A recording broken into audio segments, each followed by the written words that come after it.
Okay medico, सो इस short में हम लोग last part of rickets cover करेंगे जिसका नाम है management and prevention. Okay, so let's get started. Management कैसे करेंगे आप लोग? मैनेजमेंट में सबसे पहले आपको न्यूट्रिशनल रिकेट्स को देखना है, मतलब कि treat with vitamin D, call calciferol, give daily और as stoss therapy a single high dose. ठीक है, स्टॉस थेरेपी मतलब अ सिंगल हाई डोज और डेली थेरेपी। ओके, उसके बाद विटामिन डी, कॉल कैल्सिफेरॉल, उसके बाद डेली थेरेपी और स्ट्रॉस थेरेपी में single high dose. Calcium supplementation में आप क्या करोगे? कैल्शियम सप्लीमेंटेशन में adequate sunlight exposure. Okay, adequate sunlight exposure, add calcium supplementation and ensure adequate sunlight exposure. उसके बाद healing marker.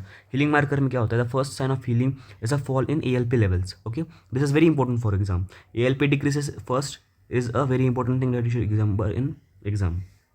Prevention as per घाई एग्जाम में आपके all infants should receive vitamin D 400 international units per day. All infants should receive vitamin D 400 international units per day.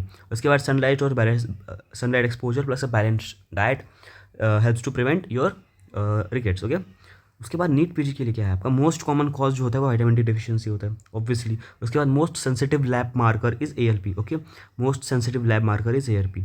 Best x-ray site क्या होती है? Wrist होती है। पैथोलॉजी में rickets is cause due to defective endochondral ossification at the growth plate. Okay, pathology में क्या आता है? Rickets is caused by defective endochondral ossification at the growth plate. Okay, so this was all about the management and prevention of rickets. Alright, एक बार मैं फटाफट पढ़ लेता हूँ वापस। मैनेजमेंट में क्या होता है आपका?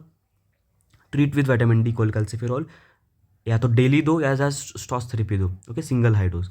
उसके बाद आपका होता है कैल्शियम सप्लीमेंटेशन ऐड करो to ensure adequate sunlight exposure. Healing marker में fall in ALP levels. Okay, prevention में विटामिन डी 400 IU पर डे ऑल इन्फेंट्स के लिए और सनलाइट एक्सपोजर। ऑलराइट, उसके बाद vitamin D deficiency is the most common cause and most sensitive lab marker is ALP। Alright, best x-ray site is wrist. उसके बाद defective endochondral classification is the pathology of rickets. Okay, अब mnemonic में देखो, rickets rosary ribs, increased ALP, craniotabes, knock knees और bow legs, epiphyses are open, thin weak bones, RICKAT और sunlight deficiency. ठीक है, so this was the mnemonic for your rickets. Hope you like the short and do subscribe to our YouTube channel medical science simplified. Thank you.